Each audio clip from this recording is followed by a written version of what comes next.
Hey everyone, Cinephile Mike here, your friendly neighborhood cinephile, and I hope everyone on the Northeast did okay with the weather that we've had in the last 24 hours or so.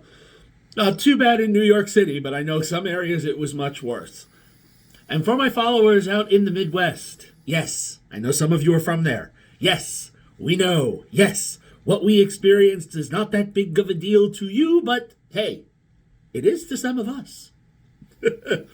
But we're not here to discuss weather patterns. We are here to discuss cinema. And today I am here to discuss, on day 83 of the 95 Days of Award Season Posts, the third film in the Independent Spirit Award Week set.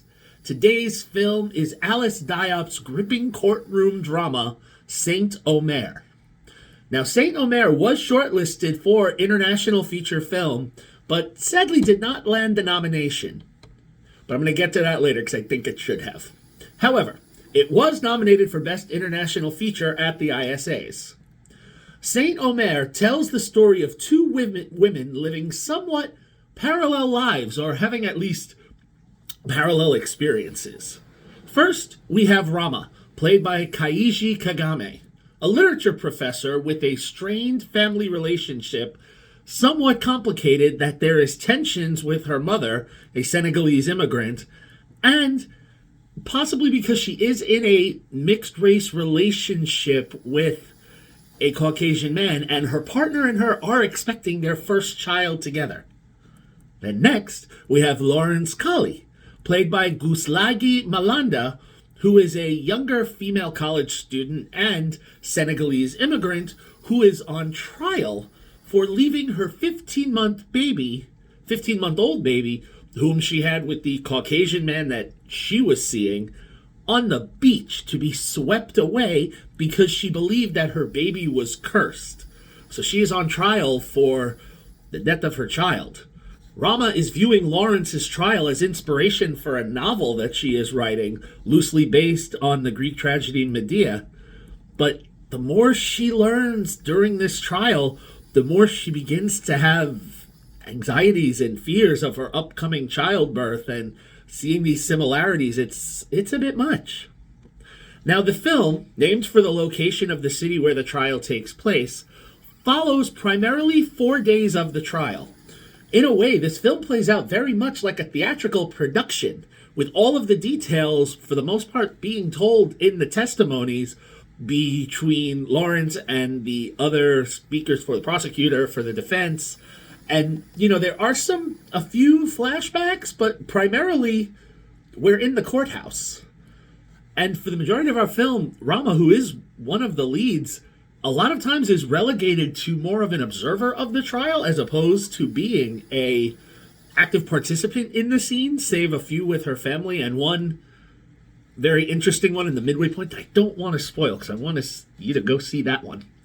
But also her and Lawrence, how oftentimes she is the focus of the shot as she's listening to what everyone is saying about what she did with her child and all of this. I mean, the film is very dialogue heavy with not a lot of action. However, the silent performances by our two female leads is quite engaging. If you even look at the poster, if you look at the eyes of the two actresses playing Rama and Lawrence, it tells you so much about the characters that they play in this film. In fact, one of the things I love about it is that the focus on the dialogue as opposed to more of an action has a nice, tense, dramatic build that really goes to a very haunting conclusion. That's the only word I can say for it. It was haunting. Given all of this, I was a bit surprised to see that the film's screenplay was not in contention for either the ISA or even the Oscar, because it's a very strongly written script. And its nomination for Best International Film is well deserved.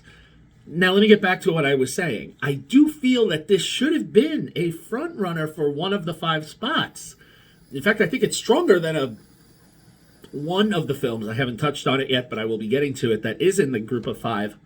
But oftentimes with the films, especially in the international feature, and I've seen this, if there are 2 films that are somewhat similar in plot, the stronger of the 2 will usually win the vote. And given that the one that is nominated, Argentina 1985, which is a legal drama as well, it is a little bit more of a solid film than Saint Omer. Not that Saint Omer is bad, but Argentina's 1985 is a little bit stronger, so I can see how the votes leaned a little more towards that one. But based on all of the aforementioned, I give the film a 4 out of 5 stars. If you haven't seen Saint Omer yet and you are interested, as of this post, you can catch it, rent it on most video-on-demand digital platforms. See everyone tomorrow as we continue our journey. Until then, this is Cinephile Mike saying, take a break and watch something new.